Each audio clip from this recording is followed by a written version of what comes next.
Podcast, your host of the #1 podcast coming to you live in America. And today we have the incredible Mr. Steve Anderson. He is an expert in strategic risk and business growth. Drawing on decades of experience in the insurance industry, he wrote the Bezos Letters, 14 principles to grow your business like Amazon, which has become a Wall Street Journal, USA Today, and international bestseller. With hundreds of thousands of followers, Mr. Steve has been handpicked by LinkedIn as one of the world's most influential thought leaders known today. And he is here today with us on the Gentleman Style Podcast stage. Please help me introduce Mr. Steve Anderson. Yeah! Hello, Marcus. Thank you, sir. Thank you for joining us on Gentleman Style Podcast stage. We appreciate you taking time out of your schedule to join us and be with us today and give back. Sir, thank you. My pleasure. It's great to be here with you. I've always liked talking about the book and hopefully some ideas that will help people in their business and their life. Absolutely. I know it is. I am excited today. So, sir, diving right in, why is Bezos the master of risk, and how to know when you're taking too much or not enough from your business? Yeah, that was a question I started asking several years ago. And just a little background, I've come out of the insurance industry for the last 26 years. I've been helping primarily insurance agents and brokers with technology, right? And we all know how fast it's developing now, faster now than it ever seems like before. And I started thinking about how fast that was happening, and if the biggest risk a business faces is actually not taking enough risk, which coming out of the industry, right, is a bit weird to think of it that way, because insurance is all about reducing risk. And I'm saying, okay, maybe we should have some more. Well, as I started exploring that concept and looking at companies that had done it well, right, and those that hadn't, those are sort of easy, right? BlackBerry, Blockbuster, Sears now, I mean, a bunch of different companies that just haven't made transitions successfully. I also looked at companies that had, and Amazon certainly was on that list. And I started researching why has Amazon been so successful, and came across the letters that Jeff Bezos started writing in 1997 and has written every year since. And read one letter, read a couple letters, and literally sat down over a couple of days and read every single letter at the time straight through. And I was really astounded at how much information and advice he gave on how he grew Amazon. And that became, right, the book that I was able to publish. That makes sense. And so you notice the trend, you notice the growing trend, and you notice where Jeff Bezos has now taken his company to, I think, over $1 billion, $1 trillion now. Trillion and a half, give or take a little bit there. Who's counting, right? Who's counting? Right. So that's amazing. And so in your studies, in your research, why is it crucial that you become a customer obsessed business and not just a customer-focused business? Yeah, so in that study, and really the book is grouped in 14 principles, as you said in the subtitle, and those principles are grouped into 4 cycles: test, build, accelerate, and scale. And I believe every business, regardless of a brand new startup, and maybe it's just yourself, to larger businesses with maybe hundreds of employees, always are going through those different cycles. And at Amazon, one of those principles is I call obsess over customers. And it's a core principle at Amazon.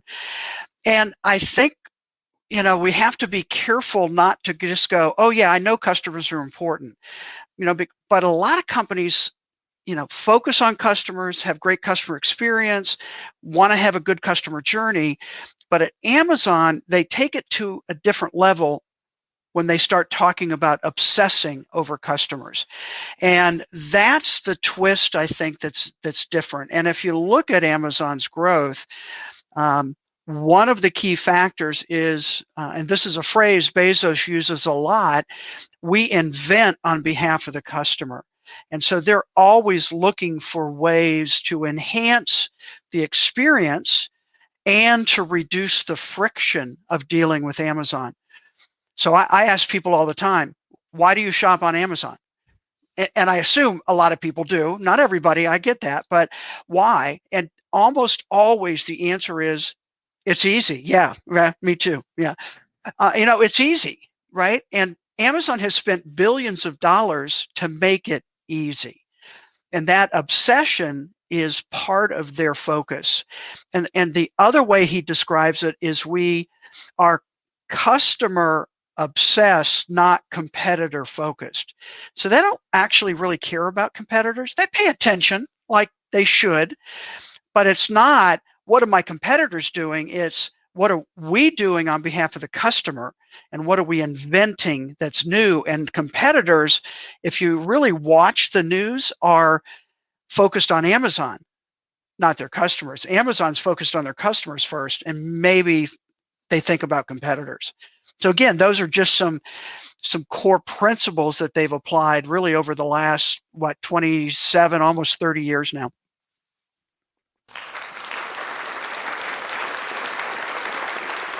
That's incredible. That's incredible. And so can these 14 principles, I almost said laws. I can call them laws, right? 14 principles. Can they be applied to any business? Are they applicable, or are they specifically focused on maybe an e-commerce business, or can they work for all?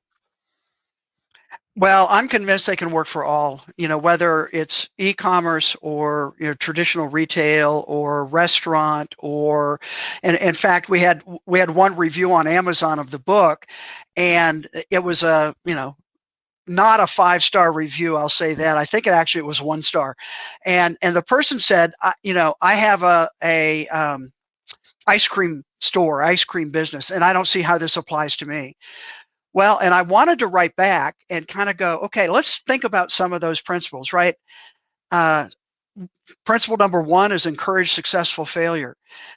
Dynamic invention and innovation, customer obsession, making complexity simple. These are all principles that, regardless of what you're selling, could apply to your business. Like dynamic invention and innovation. So in an ice cream store, what could you do differently that every other ice cream store isn't doing? Now, I'm not sure I know what those answers are, but those are the questions I'd be asking. How can you improve the customer experience? And certainly, standard stuff there that we, samples, but could you take that up another level, and what might that be? And focusing on that customer and having that experience even that much more special.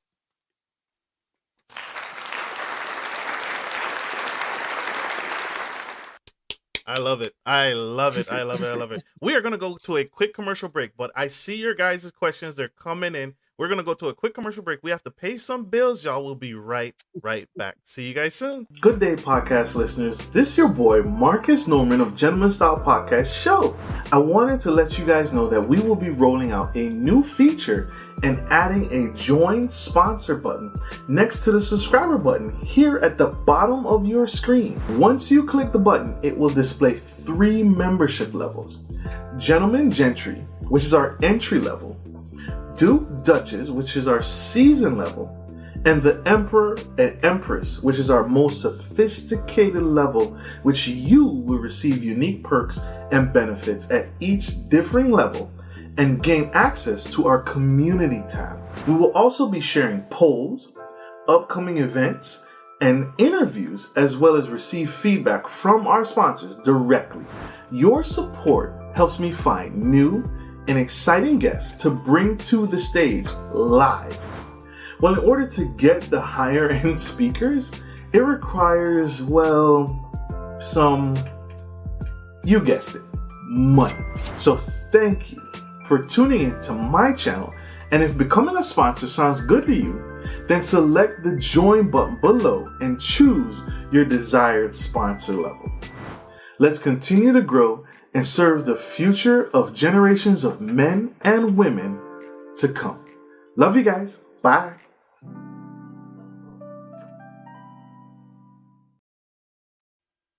Hey everybody, we are back. We have the incredible, amazing Mr. Steve Anderson, author, entrepreneur of the Bezos Letters, and he is here to break down some of the secrets in his book. And so this is phenomenal. We had a question earlier, right before we took off on a commercial break, and so Mr. Anderson just broke down some applications of his book and that how they can apply to almost any business once you break down these 14 principles and 14 laws. Now we have a question from the audience. Miss Hightower asks, can Mr. Anderson give an example of how the customer is the focus and what might we recognize as an improvement? So let me, great question. And let me give an example from Amazon, maybe a couple quick ones just to get your mind thinking. The Kindle, right, e-reader was announced by Amazon in 2007. They spent 3 years prior to that developing it. And actually Bezos talks about that in the 2007 letter to shareholders. And what he says is, we had the audacious goal of reinventing the book, something that has been around in its basically same format for 500 years.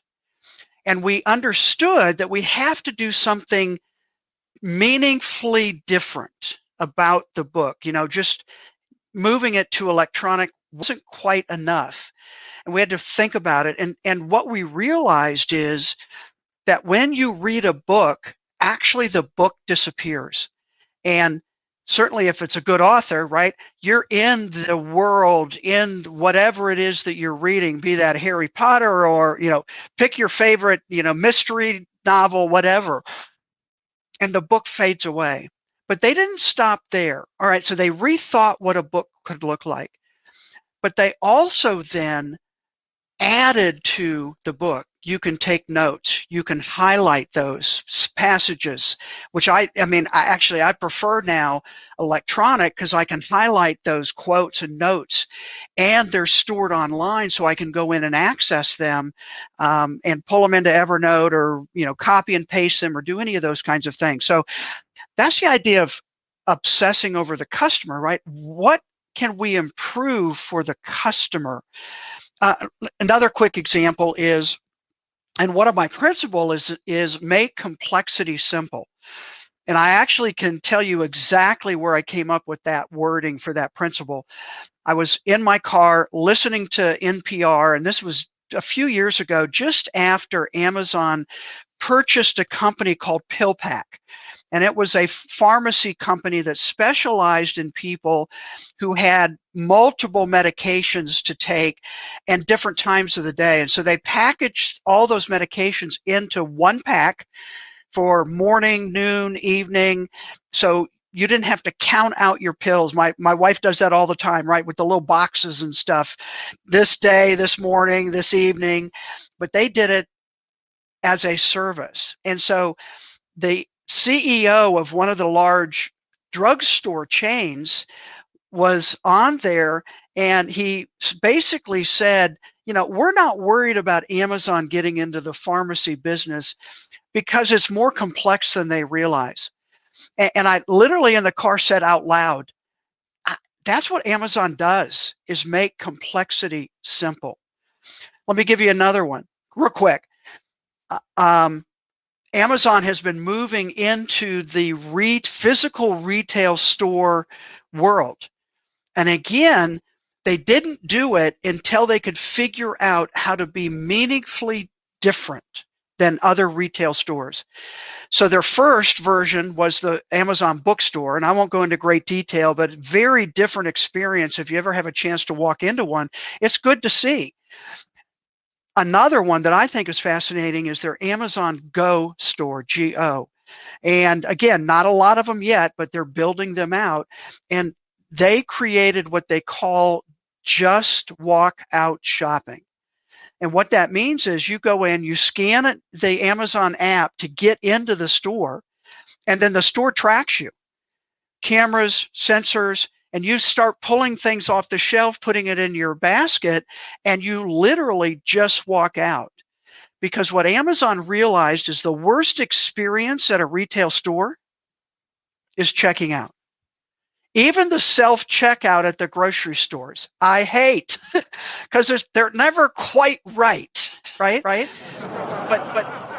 this, it doesn't matter because you're being tracked. Now, people might think that's weird, and I understand that too. But the technology of simplifying that shopping experience is amazing, and all of it started because of an extreme focus on the customer. What could the Amazon do to improve the experience of shopping in a physical store?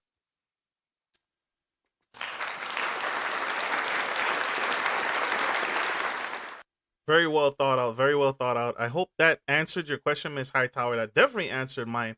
And that's unique, right? When I saw the news, I think when the new world saw the news on Amazon Go Store and the automatic checkout feature where you just pick up what you want and the scanners and the systems, it's a new world. We are in a new world, and businesses are gonna have to catch up. And so your book teaches these principles, and just like you said earlier, they can be applied to any business. That's major. That's huge. Making complexity simple and focusing solely on the customer. It's no longer about the competition. Get away from the competition. That's what I heard, and that's what I'm learning from this experience. Mr. Yeah.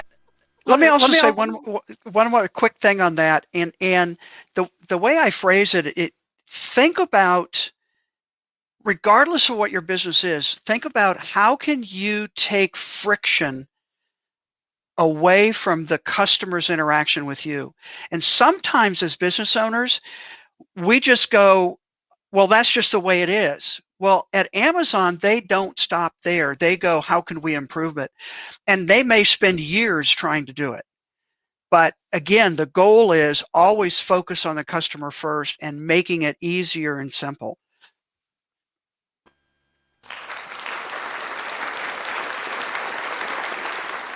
Improving the customer experience. Absolutely. Thank you for that. Mr. Anderson, what are the 4 key growth cycles that every successful company is always intentionally moving through? And what have you seen in your experience? Well, I mentioned those a little bit earlier, but the cycles are test, right? So we're testing a new product, a new service, a new platform, a new way of interacting with customers, and we're figuring out what works and doesn't work. And that first principle I mentioned, encourage successful failure, is really important in this area, because at Amazon, experimentation is the foundation to invention.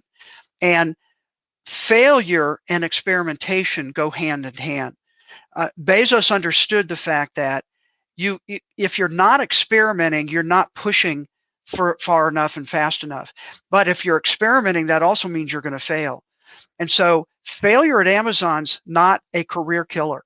And I think that's a key difference for a lot of businesses, especially bigger ones that kind of get, in set in their ways, et cetera. In fact, one of the phrases I use is that the biggest risk a business takes and the biggest problem they face is their success, because they tend to get complacent and say, we were successful, therefore we don't have to continue to experiment, change, fail, try something new. We can rest on our laurels. And the moment you do that, you're in trouble. So that whole idea of successful failure, and again, quick example, Amazon has had lots and lots of failures. I think probably their biggest one was their Fire phone.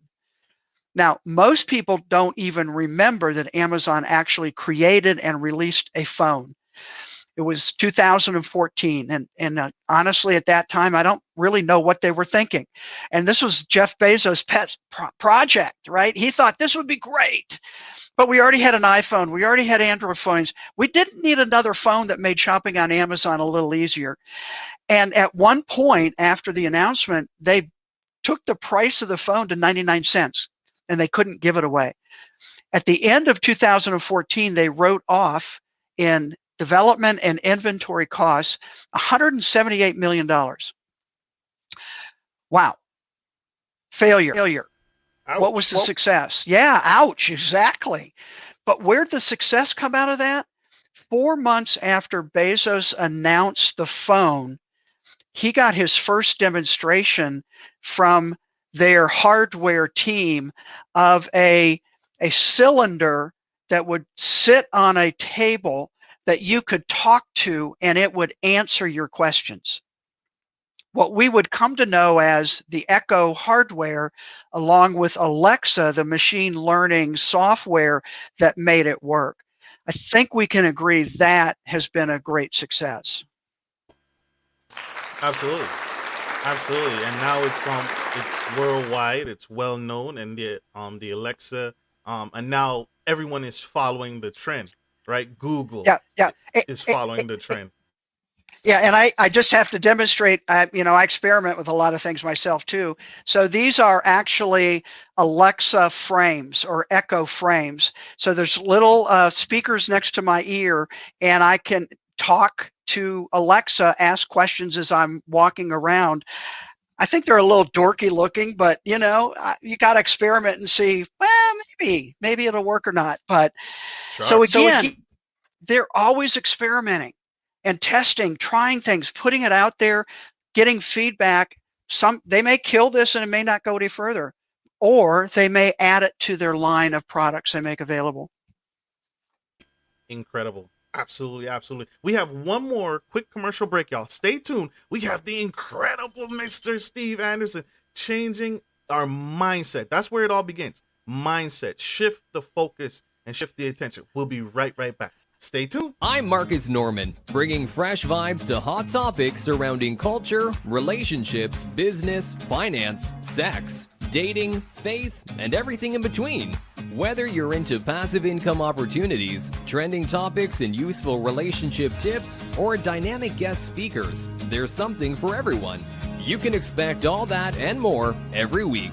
If you're down with this content, then consider joining our growing community by subscribing to Gentleman Style Podcast and smash the bell to get on our VIP list. Your support means the world. Thanks for watching. Link to my channel.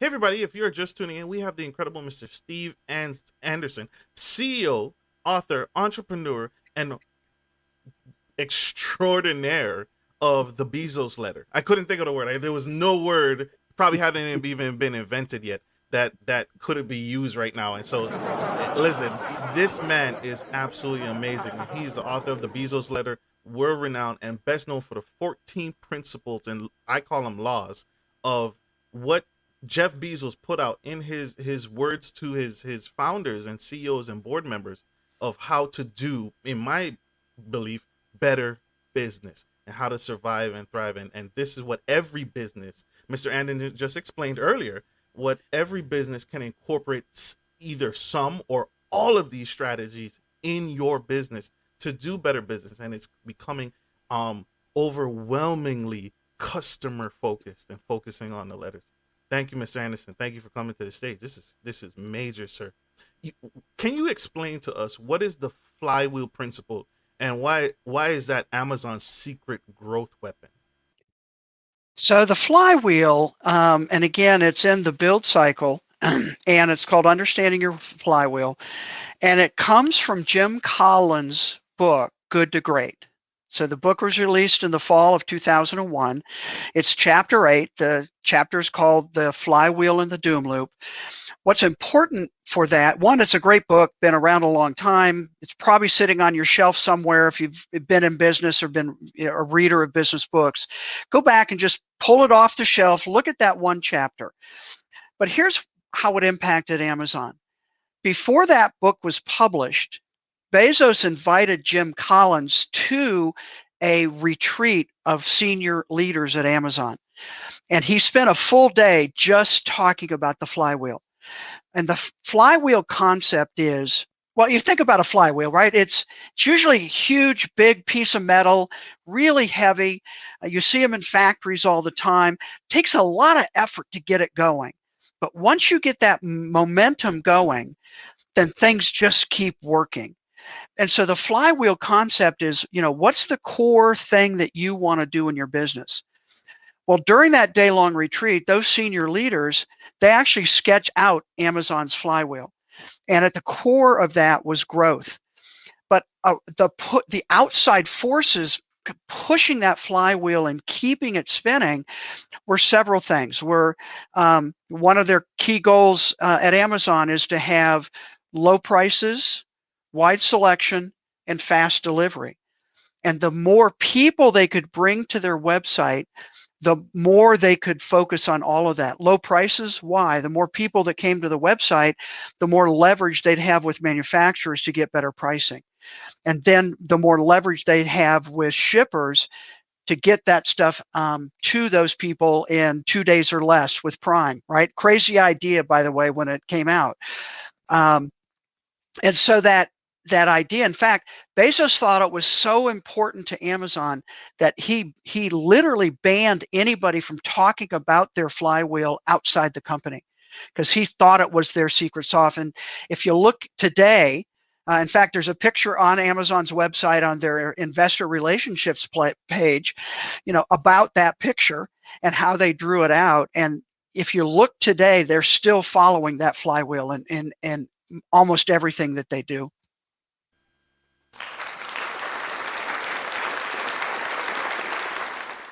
So one of my final questions, and this was kind of scary for me because we just got out of recession. 2020 was a dumpster fire, right? So the stock market's up and down, real estate's up, Robinhood shut the account down. The economy is in a weird place right now. And as an investor, if you are a stockholder in Amazon, one of the most scariest things that happened was Jeff Bezos actually he didn't step down, but he stepped to the side, right? Mm-hmm. And that made a lot of investors, a lot of people nervous as to the security of Amazon. So can you tell us, or can you speak to the strategy or the thought process of why he became I think he became a board member and he's no longer the CEO and he's letting someone else run the company? Yeah, so what happened is he announced that he was stepping aside, not down, not retiring, stepping aside into the executive chairman of the board role. And then a new CEO of Amazon, who's Andy Jassy, who was the CEO of Amazon Web Services and has overseen that business for many years, is stepping in after Bezos. And, they've been close confidants for a long time. My view on that is a couple things. One is, I think Bezos intuitively understands that there's no success without succession, meaning, he could probably stay in that CEO position for a long time, and he has other things he wants to do. He really, my view of it is his sweet spot is 3 to 5 years out. Looking ahead, helping plan what's next for Amazon for new business. I mean, he's got his Blue Origin space company, which he calls his most important work. Now he'll be freed up from CEO. And I think probably what happened is in a year ago, right now, about now when we're recording this in March of 2020, he kind of got pulled back into Amazon because they were struggling along with others in terms of, they had influx of orders as people were locked down and ordering online and shipping. And so there were a lot of logistics problems. And Amazon knows how to scale because they do it every Christmas. But this was a off time even for them. And I think, he realized I can do that. I built this company and I want to do other things. So let me bring some other people in. my speculation. I don't know that for sure. And I think what we will see is even more out of Amazon, if that's possible, given his talent at looking into the future and seeing what might be possible, and a solid core of senior leadership that can make the company run really well. I'm nervous. I would be nervous. Yeah, I would be nervous stepping into such big shoes, right? From a book company to now almost touching every industry, every facet of business, branching off to now, having Amazon Prime, having a delivery service, having a trucking side of things. I would be very nervous right now. He has some very large shoes to fill. I'm sure he's capable. Like you said, most people don't think about the laws of succession and Right. stepping down from their company. People don't think that far, but it's so true. We're not going to be around here forever, and so who are we training for the future? Well, and I think one of the key thoughts of Bezos that I, again, is core, and it is one of my principles, but he is a long-term thinker. So I think he's been thinking about this for a while. And here's just one quick example of what I mean by that. In the 1997, the very first shareholder letter, he said, we're building something at Amazon that we can tell our grandchildren about. They were only like 5 years old at that point. And he's thinking grandchildren and generations in the future. In fact, he wants to be a good ancestor, meaning multiple generations in the future. He wants people to be able to look back and say, hey, that Bezos, he really did something to help move things along. So we'll see, right? But long-term thinking is one of his core abilities that I think this is an example of. Absolutely. Sir, how can my audience connect with you? How can we grow with you? How can we support you and learn from you? And all your expertise? Thank you. So the website with a lot of information about the book is thebezosletters.com. It's up there on the screen. So go there if you want to read the book. Be sure to go there because I have a workbook and some other material to help you with each of these principles. Get a better understanding of how they might apply in your own situation. And the other thing I will say is I've started fairly recently a live Facebook once a month where I am going through the various principles. I did some overviews and then going deep into each of the principles. I don't know the date for next month, but that information will be on the bezosletters.com also. Absolutely, y'all. So stay connected. The link is in the bio. That's thebezosletters.com. If you're interested in connecting, stay connected and stay tuned as this is not the end. We are in store for so much more. Mr. Anderson, thank you, sir. Thank you for giving back in this way. I appreciate you taking time, sir, out of your busy schedule. Oh, my pleasure, Marcus. Thanks for having me on the show. Applause. Give him one more applause. This man is incredible. Absolutely incredible. He's giving back. And I appreciate him. Absolutely, sir. So hope we can get him back on, grow with you, stay connected with you in the future. And look forward to get you on the show in the future. That'd be my pleasure. Absolutely. And thank you all for tuning into the Gentleman Style Podcast Show. Thank you for taking time out of you guys' day. I appreciate you tuning in, and I hope this served you. I hope this helps because this helps me, and I want to share Mr. Anderson with the world because he absolutely needs to get out. This information needs to get out. And so, like I always end every show, take care of your families, take care of your friends, and take care of business. This is Marcus Norman, the Gentleman Style Podcast Show, signing off. Love you guys. Bye.